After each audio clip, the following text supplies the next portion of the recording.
Hello everyone. आज का हमारा ये वीडियो है फुल एडर के ऊपर। इस वीडियो के बाद आपका सारा डाउट फुल एडर से रिलेटेड सब क्लियर हो जाएगा।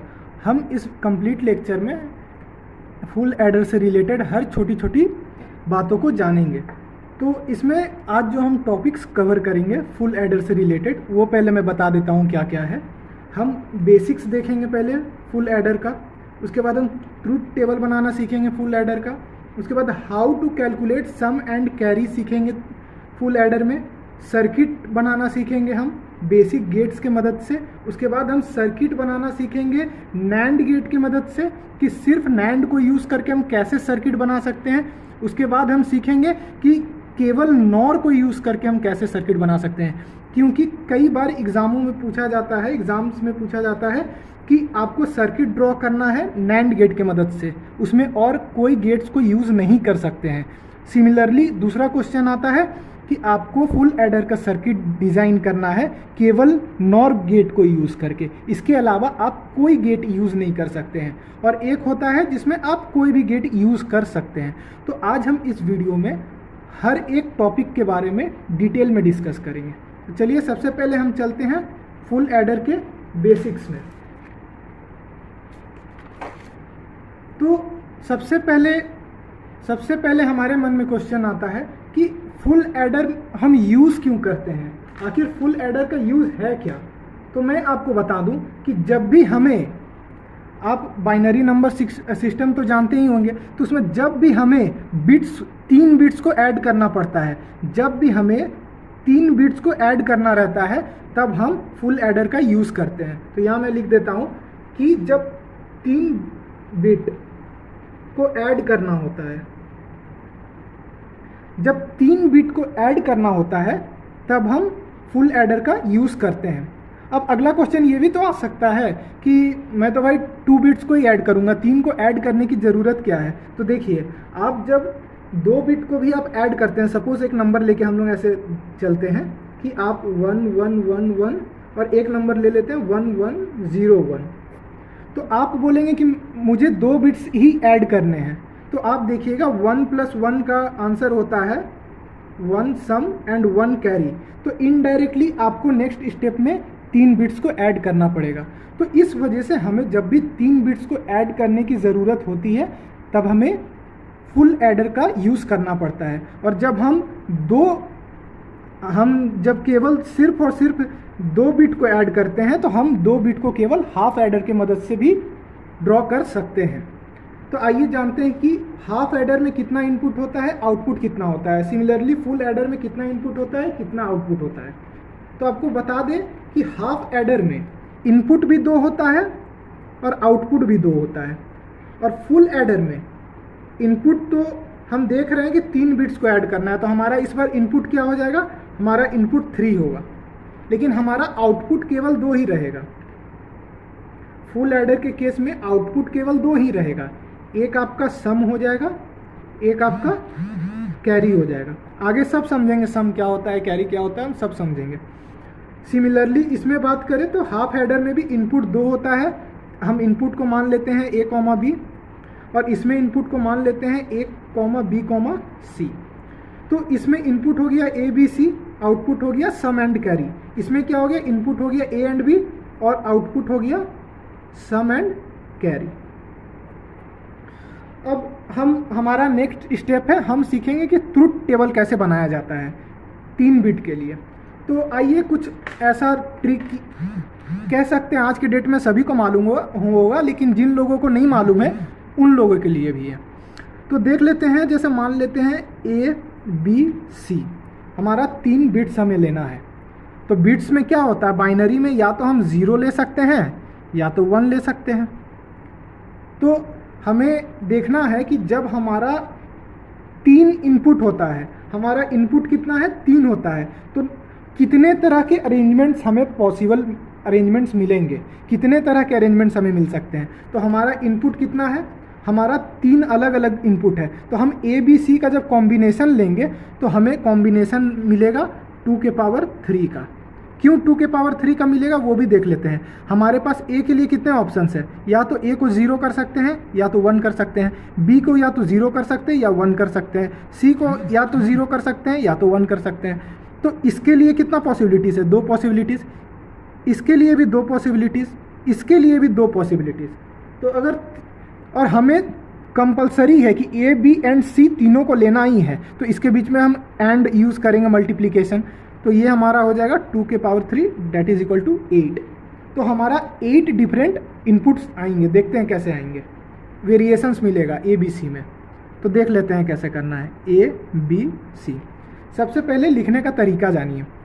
हम ऐसे याद करना ज़रा मुश्किल हो जाएगा कि 0 0 0 0 1 0, तो उसमें थोड़ा कन्फ्यूज़न होगा कि हमने किस कॉम्बिनेशन को ऑलरेडी ले लिया है और कौन सा कॉम्बिनेशन छूट गया, ये काफ़ी डिफ़िकल्ट होगा याद रखने में। तो हम इस तरह से इसे याद कर सकते हैं। देखिए, सबसे पहले सी, सब जगह ये तीनों प्लेसेस में 2 लिख दीजिए। ये देखिए, अब यहाँ लिख दीजिए 0, 2 का पावर 0, 2 का पावर 1, 2 का पावर 2, ऐसा कर दीजिए।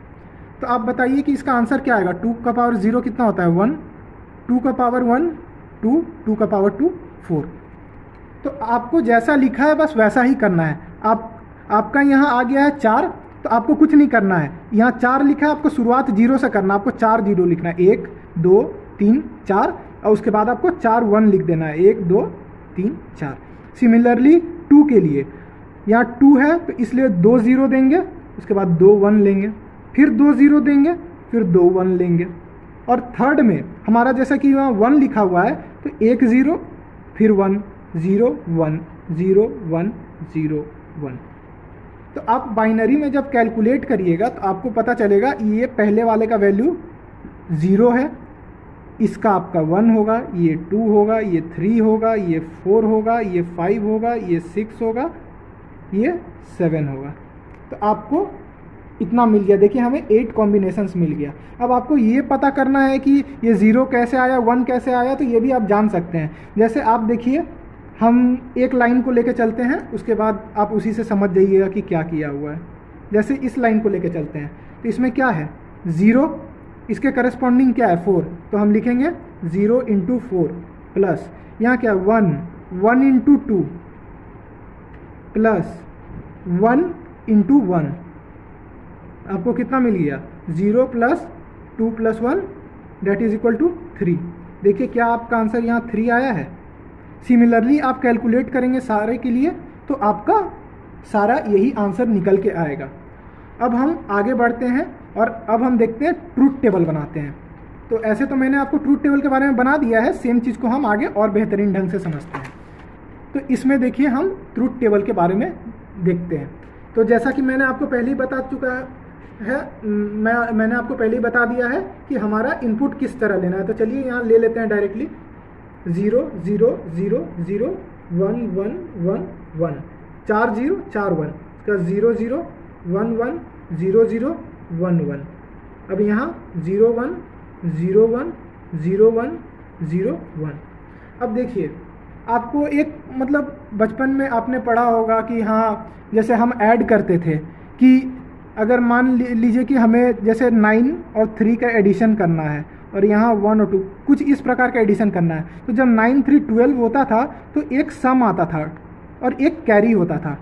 सिमिलरली यहाँ पे भी बाइनरी में भी एक सम आता है, एक कैरी आता है। लेकिन आपका सम क्या होगा, कैरी क्या होगा, ये जानने के लिए थोड़ा सा अगर आप कैरी को पहले लिख देते हैं, सम को बाद में लिखते हैं, तो थोड़ा आपको एक पैटर्न समझ में आएगा इजी कि वो कैसे लिखे हैं। वो मतलब ट्रिक ही समझ लीजिए। अदरवाइज एक इसका बेसिक मेथड है। जैसे क्या होता है हम आपको बता देते हैं एक जगह शॉर्ट में। जैसे हम यहाँ लिख सकते हैं कि 0 + 0 जो होता है वो 0 होता है, 1 + 0 जो होता है 1 होता है, 0 + 1 जो होता है वो 1 होता है, और 1 + 1 जो होता है उसमें 1 सम हो जाता है और 1 कैरी हो जाता है। सम भी 1 होता है, कैरी भी 1 होता है, ऐसा समझ लीजिए।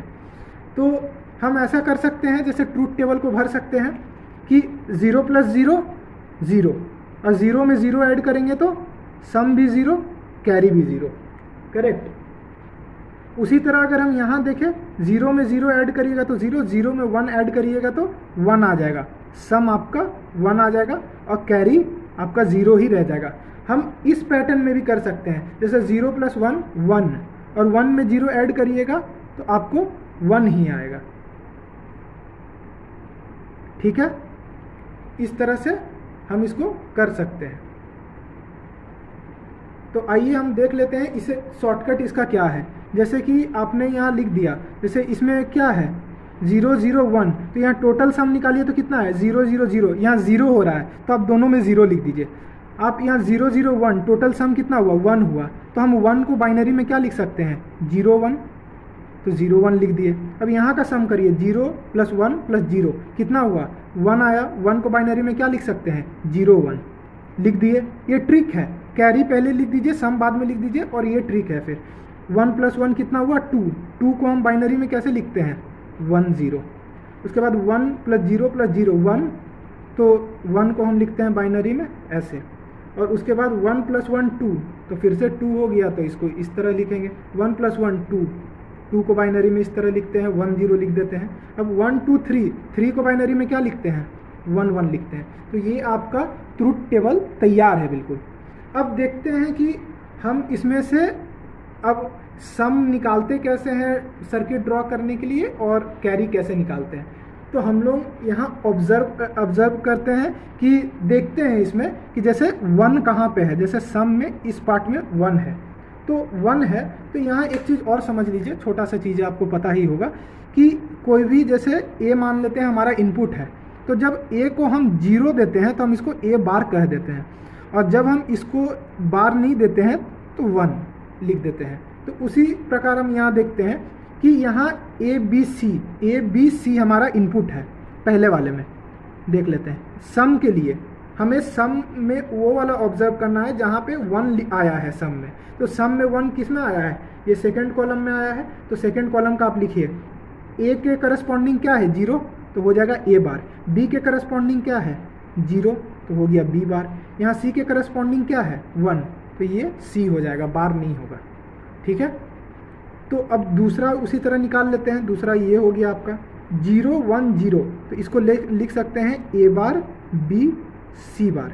तीसरा हम लोग देख सकते हैं 1 0 0, तो इसको लिख सकते हैं ए बी बार सी बार। चौथे को हम लिख सकते हैं, क्या देखते हैं, लिख सकते हैं ए बी सी, क्या कि किसी में भी 0 नहीं है।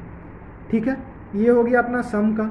तो ये के मैप है, ये के मैप अलग से आपको पढ़ना होगा, इस लेक्चर में मैंने नहीं बताया है। ये के मैप के मदद से हम लोग बनाते हैं। फिर भी हम देखते हैं इसको किस प्रकार से लिखते हैं। तो जैसे हमें देखना है ए बार बी बार सी लेना है, तो देखिए ए बार यहाँ से मिलेगा इस कॉलम से। अब बी बार सी चाहिए, तो बी बार सी कहाँ है खोजिए। ए बार का ये वाला रो हो गया और कॉलम इसमें बी बार सी, तो ए बार बी बार सी, तो हम यहाँ पे 1 लिख देते हैं। तो ए बार बी सी बार, तो देख लीजिए ए बार, उसके बाद बी सी बार, आपका यहाँ 1 हो गया। उसके बाद ए बी बार सी बार, तो ए बी बार सी बार। अब ए बी सी, तो ए बी सी के लिए ये वाला हो जाएगा। तो इसमें देखिए कि कोई भी ना पेयर बन पा रहा है ना कॉर्ड बन रहा है। ऐसे तो पेयर बनता नहीं है, तो कोई ना पेयर बन पा रहा है ना कॉर्ड बन पा रहा है। तो इसलिए हम सम को ऐसे लिख देते हैं ए एक्सॉर बी एक्सॉर सी, ये हमारा सम का इक्वेशन आ गया। ये बहुत इंपॉर्टेंट है, सर्किट डायग्राम में हम यूज़ करेंगे, इसको बिल्कुल याद रखिएगा। सिमिलरली अब देखते हैं कैरी के लिए। तो कैरी में देखिए 1 कहाँ पे है, यहाँ पे है। अब हम जल्दी जल्दी लिखेंगे, तो इसका क्या हो जाएगा ए बार बी सी 0 1 1। अब इसका देखते हैं 1 0 1, तो ए बी बार सी। इसका देखते हैं 1 1 0, ए बार बी बार सी, सॉरी 1 1 0 है तो ए बी सी बार हो गया, और ये हो गया 1 1 1, तो ए बी सी हो गया। चलिए अब इसका देखते हैं ए बार बी सी, तो यहाँ 1 हो गया। A B bar C, A B bar C. अब हो गया ए बी सी बार, तो ए बी सी बार, ये हो गया, और एक हो गया ए बी सी, तो एक आपका ये हो गया। इसमें देखिए कि पेयर्स बन रहे हैं, पेयर्स 2 का बनता है। देखिए इस तरह से एक पेयर आपका ये बन गया, ठीक है। दूसरा आपका एक ये पेयर बन गया, ये साइड वाले दोनों को ले लेते हैं तो एक पेयर, इस साइड वाले को लिए तो एक पेयर, और एक पेयर देखिएगा आपको ये वाला बन गया। इन दोनों को ले लीजिएगा। तो टोटल 3 पेयर बना है। अब इसमें से हम लिखते हैं कि इसमें से क्या क्या हमारा कॉमन है। जैसे देख लेते हैं कि इसमें इन 2 पेयर्स के लिए लिखते हैं, तो इन 2 पेयर्स के लिए इधर में ए, इसमें भी ए है, इसमें भी ए है, तो ए लिख दिए, ठीक है। और इन दोनों में कॉमन देखिए क्या है, B bar C B C, तो इसमें बी बार है, इसमें बी है, तो हम नहीं लिखेंगे, लेकिन सी सी कॉमन है तो हम लोग यहाँ सी लिख देंगे। अब ऐड करेंगे, हमने इसको ले लिया है, इस पेयर को ले लिया। अब इस पेयर के लिए देखते हैं, तो दोनों में ए कॉमन है तो ए लिख दिया। अब इन दोनों में देखिए बी कॉमन है तो बी लिख दिया, ए बी। उसी तरह इस वाले में देखेंगे तो इसमें ना ए बार कॉमन है, ना ऊपर वाले में ए बार है और नीचे वाले में ए है, तो ये दोनों कॉमन तो नहीं है इन दोनों के लिए, तो ए या ए बार को नहीं लेंगे। लेकिन बी सी देखिए, इसमें भी बी सी है, इसमें भी बी सी है, तो हम बी सी को ले लेंगे। तो ये हमारा हो गया कैरी का इक्वेशन। लेकिन हम यही सेम इक्वेशन को इस तरह से लिख देते हैं, A XOR B into C plus A B. ये हम क्यों लिखते हैं ये मैं बताऊंगा, सर्किट डायग्राम जब अभी आगे बताऊंगा तब मैं ये बताऊंगा कि इसको ऐसा क्यों लिखते हैं। सेम चीज़ें इसको हमने ऐसा लिख दिया है। अब आइए सम का और कैरी का हम सर्किट डायग्राम बना लेते हैं। तो सबसे पहले हम सर्किट डायग्राम बनाते हैं बेसिक गेट्स के मदद से। तो बेसिक गेट्स में कौन कौन सा आ जाएगा, एक्सॉर आ जाएगा, एंड आ जाएगा, और आ जाएगा। एंड का साइन ऐसा होता है, एक्सॉर का ऐसा, और का ऐसा होता है, एक्सॉर का ऐसा होता है। अब चलिए हम डायग्राम बना लेते हैं। तो डायग्राम से पहले हम एक जगह लिख लेते हैं कि सम में हमको निकालना है A XOR B XOR C, carry में निकालना है A XOR B into C plus A B. तो हमें एक बार हम क्या करते हैं, अब इसका थोड़ा सा डायग्राम देख लीजिए कि कैसे बनेगा। हमने एक एक्सॉर गेट लिया, ठीक है, यहाँ से 2 इनपुट दिया, एक इनपुट हमने बी दे दी, ए दे दिया, एक इनपुट हमने बी दे दिया। तो इसका जो यहाँ आउटपुट आएगा वो आएगा ए एक्सॉर बी, ठीक है। अब हम एक नया एक्सॉर गेट लेते हैं, देखिए एक नया एक्सॉर गेट लेते हैं। इसमें क्या करते हैं कि इसका जो रिजल्टेंट आया है उसको इसके लिए इनपुट बना देते हैं और यहाँ पे इसको सी दे देते हैं और इसका दूसरा जो टर्मिनल है उस पर सी दे देते हैं। तो एक्सॉर है, अब फाइनल आंसर क्या आएगा, ए एक्सॉर बी एक्सॉर सी, ये अपना आ गया। उसके बाद हम क्या करेंगे कि अब हमें ये वाला पहला वाला इक्वेशन देखिए ऑब्टेन हो गया सम का। अब हम दूसरे वाले के लिए काम करेंगे।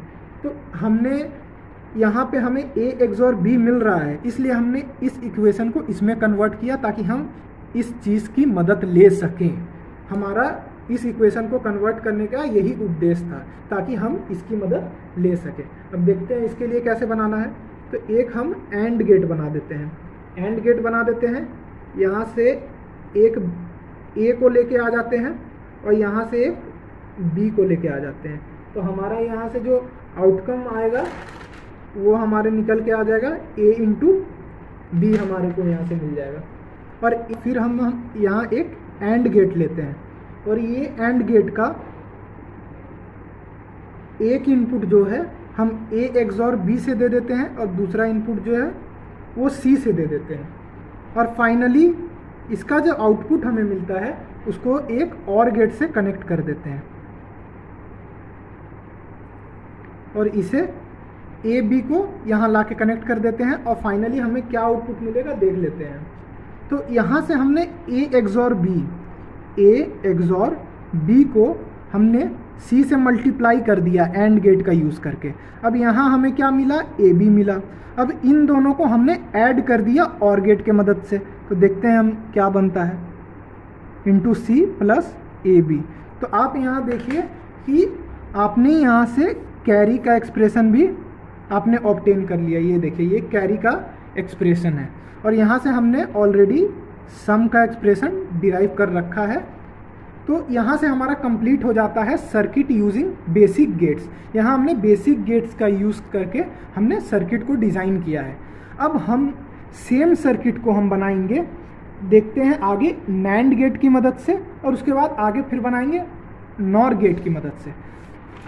अब देखिए हम सर्किट सब बनाएंगे, फुल एडर को डिज़ाइन करेंगे केवल और केवल नैंड गेट की मदद से हम पूरे सर्किट को डिज़ाइन करेंगे। तो इसमें समझ जाइए, ये थोड़ा सा टिपिकल है, तो इसमें थोड़ा इस तरह याद रखने की कोशिश कीजिएगा कि आप कुछ इस पैटर्न में 4 नैंड गेट यहाँ ले लीजिएगा, 4 नैंड गेट यहाँ ले लीजिएगा और एक यहाँ ले लीजिएगा। मैं कारण बताता हूँ इसका, क्योंकि सबसे पहली बात तो है कि हमें सम निकालना है। तो सम क्या होता है हमारा, पहले याद करिए, A XOR B XOR C।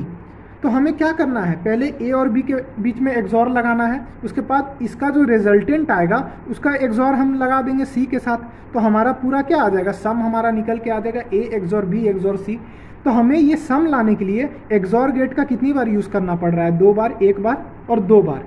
तो हमने कुछ नहीं किया है, हमने जो ये 4-4 के पैटर्न में हमने नैंड गेट्स लगाए हैं, ये एक्चुअली हमने क्या किया है कि XOR गेट को डिज़ाइन किया है। आपको मैं बता दूं कि एक XOR गेट को डिज़ाइन करने में 4 नैंड गेट्स लगते हैं।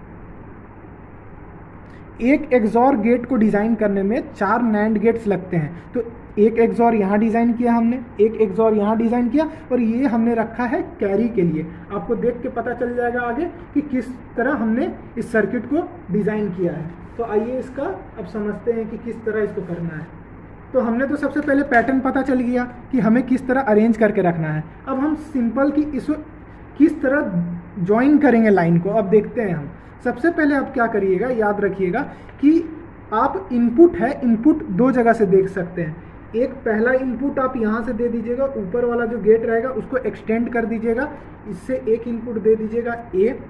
उसके बाद एक सबसे नीचे वाला जो गेट है इसको एक्सटेंड करके एक इनपुट दे दीजिएगा B। आपका यहाँ तक का काम हो गया। याद रखिएगा दोनों इनपुट एकदम एक्सट्रीम एंड्स पे दीजिएगा। अब आपको कुछ नहीं करना है, अब आपको क्या करना है कि ये वाला जो गेट है इसमें भी इनपुट आपका A जाएगा, यहाँ से इनपुट आपका B जाएगा। अब यहाँ से एक कॉमन आएगा और यहाँ का जो रिजल्टेंट है वो इसमें भी जाएगा, यहाँ का रिजल्टेंट जो है इसमें भी जाएगा। उसके बाद इसका रिजल्टेंट इसमें जाएगा, इसका रिजल्टेंट इसमें जाएगा, और आपका जो फाइनल XOR का जो सर्किट है ये तैयार हो गया और ये फाइनली अपना रिजल्ट दे दिया। अब इसका जो रिजल्ट है वो सामने वाले XOR गेट के लिए इनपुट का काम करेगा। तो देखते हैं इसका जो रिजल्ट है इसे हम इनपुट के रूप में दे देते हैं इस XOR गेट को, और एक अब इस XOR गेट को एक दूसरा इनपुट भी तो अपने को देना पड़ेगा। तो हम दूसरा इनपुट यहाँ से देते हैं, देखिए ये हम इसको C दे देते हैं, बोलते हैं इनपुट। और ये जो हमारा आ गया, अब सोच के देखिए, अब बाकी फिर हम डिज़ाइन करते हैं, बाकी आगे में देखते हैं। अब जिस तरह आपने यहाँ डिज़ाइन किया था सिमिलरली इसी तरह यहाँ डिज़ाइन करना है, कुछ अलग नहीं है, कुछ चेंजेस नहीं है। आपने इसके लिए क्या किया था, जो भी इनपुट्स आ रहे थे उन दोनों को इसमें आपने अप्लाई किया था, तो यहाँ भी वही काम कर दीजिए। इनपुट्स यहाँ से आ रहे हैं, दोनों को इसमें अप्लाई कर दीजिए। अब आपने क्या किया था, इसके रिजल्टेंट को इसमें भी अप्लाई किया था, इसमें भी अप्लाई किया था, कर दीजिए। अब अगला क्या करना है, इसके रिजल्टेंट को यहाँ ला के आपने अप्लाई किया, इसके रिजल्टेंट को यहाँ अप्लाई किया, फाइनली आपको आपका रिजल्ट मिल जाएगा। तो आपको मैं बता दूँ, इसमें कुछ इंपॉर्टेंट बाट्स बता देता हूँ कि जैसे XOR का कंप्लीट हो गया, तो हमने जब A और B को XOR में इनपुट किया तो हमारा फाइनल आउटपुट क्या आएगा, A XOR B। अब यहाँ से A XOR B गया और यहाँ से नीचे से C गया, तो इन दोनों के बीच में XOR लगाएंगे तो क्या मिलेगा, A XOR B XOR C, हमें ये मिल जाएगा। अब कोई 2 जगह को मार्क करके रखते हैं, एक इस प्लेस को मार्क कर लेते हैं। देखिए इस जगह क्या रिजल्ट होगा थोड़ा बताइए। यहाँ से हमने A इनपुट कराया है, यहाँ से हमने B इनपुट कराया है, तो NAND गेट अप्लाई किया है, तो पहले A और B के बीच में मल्टीप्लिकेशन होगा, उसके बाद ऊपर बार लग जाएगा, ठीक है। और अब यहाँ पे देख लेते हैं, यहाँ पे भी NAND गेट का यूज़ हुआ है। आपका एक इनपुट है A XOR B, एक इनपुट है C, तो आपका यहाँ से क्या आ जाएगा, A XOR B, और इसमें आपका मल्टीप्लाई हो जाएगा C। मैंने ये क्यों बताया है, अब देखते हैं। अब बारी है ये बनाने की। अब हम यहाँ से बनाएंगे कैरी के लिए, तो कैरी के लिए देखते हैं कैसे बनाएंगे।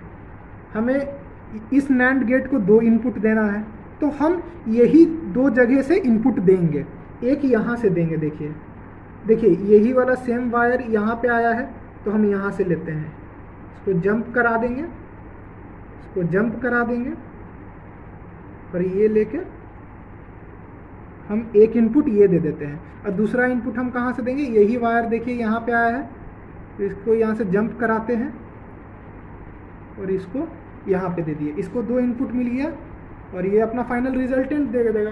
तो एक बार आप देख लीजिए कि हमें क्या क्या मिला है यहाँ से।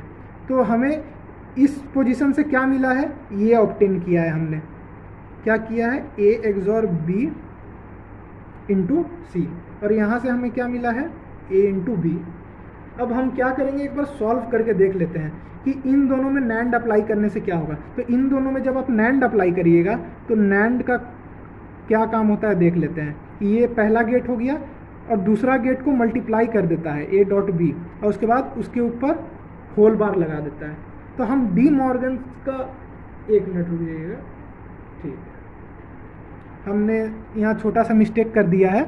जैसे यहाँ से जब A XOR B आया था तो यहाँ से A XOR B गया, यहाँ से C गया, तो NAND गेट क्या करता है कि A XOR B और C को मल्टीप्लाई करता है, उसके बाद इसके ऊपर बार आ जाता है, तो यहाँ पे भी बार आ जाएगा, और आपका यहाँ पे भी A XOR B XOR C के ऊपर यहाँ बार आ जाएगा। और यहाँ से जैसा हमने लिया था कि यहाँ से हमें A डॉट B का बार मिला था, तो यहाँ भी हमें A डॉट B का बार मिलेगा। ये छोटा सा मिस्टेक था, करेक्ट कर लीजिएगा। तो ये A डॉट B का बार आपको यहाँ मिल जाएगा। और क्योंकि अब देखिए क्या हुआ कि इस गेट और इस गेट का हमने मल्टीप्लाई किया, इस इनपुट और इस इनपुट का हमने मल्टीप्लाई किया, देखिए A XOR B dot C का whole bar into A dot B का होल बार। अब इस NAND गेट की वजह से एक ऊपर में होल बार लगा है, तो अब डी मॉर्गन्स का यूज़ करिएगा तो क्या होगा, A XOR B इंटू सी, और A B अलग हो जाएगा, इस डॉट की जगह प्लस आ जाएगा, और ये बार तो यहाँ रहेगा, ये बार भी यहाँ रहेगा, और ऊपर वाला जो होल बार है ये दोनों में ब्रेक हो जाएगा। अब 2 बार होने की वजह से कैंसिल हो जाएंगे, हमारा फाइनल क्या आ जाएगा, A XOR B into C plus A B। तो ये आपका फाइनल कैरी का इक्वेशन आ गया। तो यहाँ से आपको सम भी मिल गया और यहाँ से आपको कैरी भी मिल गया। तो ये हमने सीखा कि हम NAND गेट की मदद से हम किस तरह एक फुल एडर को डिज़ाइन कर सकते हैं। अब हम देखते हैं कि NOR गेट के मदद से हम किस तरह फुल एडर को डिज़ाइन कर सकते हैं। ये थोड़ा सा कॉम्प्लिकेटेड है, इस पर ध्यान दीजिएगा, लेकिन इसमें भी सेम पैटर्न हम फॉलो करेंगे जैसा हमने NAND गेट के केस में किया था। आइए देखते हैं क्या करना है। सिंपल, जैसा मैंने बोला था कि इनपुट के लिए इसके 2 एंड को इधर से एक्सटेंड कर दीजिए, एक को A दे दीजिए, एक को B दे दीजिए, ठीक है। अब इसमें क्या आएगा, इस वाले में एक A से आ जाएगा, एक B से आ जाएगा। अब इसका जो आउटपुट आएगा ये इसमें भी जाएगा, इसमें भी जाएगा। अब ये यहाँ से बस आप देखते जाइए गेट को, अब बस पैटर्न को मिलाते जाइए। यहाँ से एक रिजल्टेंट आएगा, लेकिन यहाँ तो 2 इनपुट चाहिए, तो हम इसे इस प्रकार करके इसमें सेम इनपुट दे देंगे। अब इसका जो रिजल्टेंट रहेगा फाइनल, ये सामने वाले के लिए क्या का काम करेगा, इनपुट का काम करेगा। सिमिलरली एक इनपुट अब दूसरे XOR को कहाँ से देंगे, यहाँ से देंगे, जिसको हम C कह देते हैं। C बोल दिया हमने। अब क्या करना है, अब पहले की तरह ही ज्वाइन करना है। एक आपको यहाँ से ज्वाइन करना है, एक आपको यहाँ से ज्वाइन करना है, जैसे आपने यहाँ पे किया था। अब आपको क्या करना है, यहाँ से आउटपुट लेके इसमें दे देना है, यहाँ से आउटपुट लेके इसमें दे देना है। अब तो केवल पिछले बार की तरह ही फॉलो करना है। इसे भी हम इस तरह करके यहाँ दे देंगे। फाइनली यहाँ हमारा सम का वैल्यू आ जाएगा। कैसे सम का वैल्यू आ जाएगा, हम कैसे कह सकते हैं कि सम का वैल्यू आ जाएगा, आइए जानते हैं। हमने जैसे पिछले बार बताया था कि एक XOR बनाने के लिए 4 NAND गेट लग सकते हैं, उसी प्रकार एक XOR बनाने के लिए 5 NOR गेट्स लगते हैं, 5 NOR गेट्स, ठीक है। तो हमने 1 2 3 4 5, जब हमने इन 5 गेट्स को यूज़ किया, NOR गेट्स को, तब हमें एक XOR गेट मिला। तो हमने इनपुट क्या कराया A, हमने इनपुट क्या कराया B, तो हमें फाइनली रिजल्टेंट यहाँ मिलेगा कितना, A XOR B। अब A XOR B को हमने इनपुट करा दिया, देखिए, और यहाँ से C इनपुट करा दिया। अब फिर एक XOR तैयार हुआ, फाइनली अपने को क्या मिलेगा, A XOR B XOR C। तो यहाँ से समझ जाइए हमारा सम का काम बेसिकली हो गया है, हमें सम मिल गया है।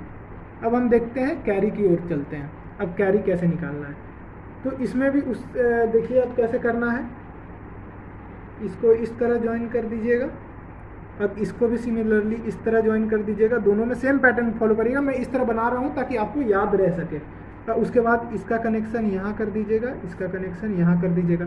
सिमिलरली इसमें भी वही करना है, इसका कनेक्शन यहाँ, इसका कनेक्शन यहाँ, और इसका जो रिजल्टेंट आएगा उसको आप यहाँ कनेक्ट कर दीजिएगा, और इसका जो रिजल्टेंट आएगा उसको भी आप यहाँ लाके कनेक्ट कर दीजिएगा।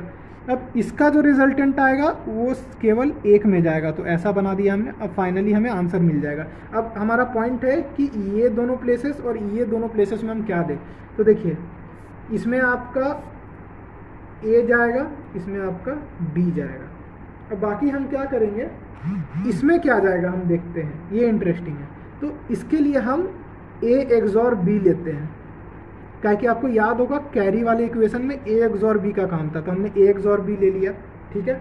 और एक सी भी था, तो हमने यहाँ से सी भी ले लिया, ठीक है। तो ये हमारा फाइनल सर्किट डिज़ाइन हो गया। अब सर्किट तो डिज़ाइन हो गया, और आइए हम थोड़ा सा कैलकुलेशंस देख लेते हैं कि कैसे आया, ताकि आपको तसल्ली हो जाए।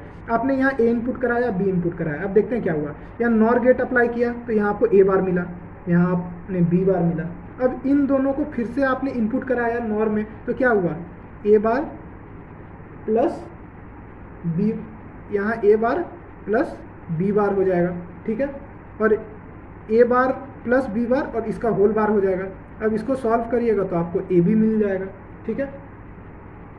ये आपको समझ में आ रहा है। तो एक आपको यहाँ पे ए भी मिल जाएगा। उसी तरह आप करिएगा तो यहाँ से आपको ए एक्सॉर बी मिलेगा, तो यहाँ से आपको निकल के ए एक्सॉर बी का होल बार मिलेगा, यहाँ आपको सी मिलेगा, यहाँ आपको सी का होल बार मिलेगा। यहाँ आप नॉर अप्लाई करिएगा तो ए एक्सॉर बी हो गया, ठीक है। इसके ऊपर होल बार था वो लिख देते हैं, प्लस सी का होल बार और इसका होल बार हो गया। अब यहाँ आप डी मॉर्गन्स अप्लाई करिएगा तो यहाँ क्या हो जाएगा, ए बी इंटू सी, और इस पे डबल बार, इस पे डबल बार, ये कैंसल आउट हो जाएगा, ये एक्सॉर बी इंटू सी बन जाएगा, ठीक है। अब यहाँ ए बी है, अब ये दोनों यहाँ एक्सॉर में जाएगा तो क्या बन जाएगा, यहाँ पे सबसे पहले A XOR B dot C, ये ऐड हो जाएगा किसके साथ, ए बी के साथ, और क्या होगा, इसके ऊपर बार लग जाएगा नॉर गेट की वजह से। और जब यहाँ का सेम चीज़ जब यहाँ जाएगा, ये जब इसमें इनपुट करेगा और यहाँ जब रिजल्टेंट मिलेगा तो इस नॉर के वजह से एक और बार यहाँ पे आ जाएगा। देखिए अब दोनों बार फिर कैंसल आउट हो जाएगा, तो फाइनली अपने आपको रिजल्टेंट क्या मिल जाएगा, ये वाला मिल जाएगा, जो आपका रिक्वायर्ड रिजल्टेंट है, जो कि एक कैरी का इक्वेशन होता है। तो आपके यहाँ से कैरी का भी इक्वेशन मिल गया, A XOR B dot C plus A B. तो यहाँ से आपको सम मिल गया, यहाँ आपको सम मिल गया, यहाँ आपको कैरी मिल गया। तो होप इस वीडियो में आपको पूरा क्लियर हो गया होगा कि किस तरह हमने डिफरेंट गेट्स की मदद से हमने सर्किट डिज़ाइन किया। Then thank you.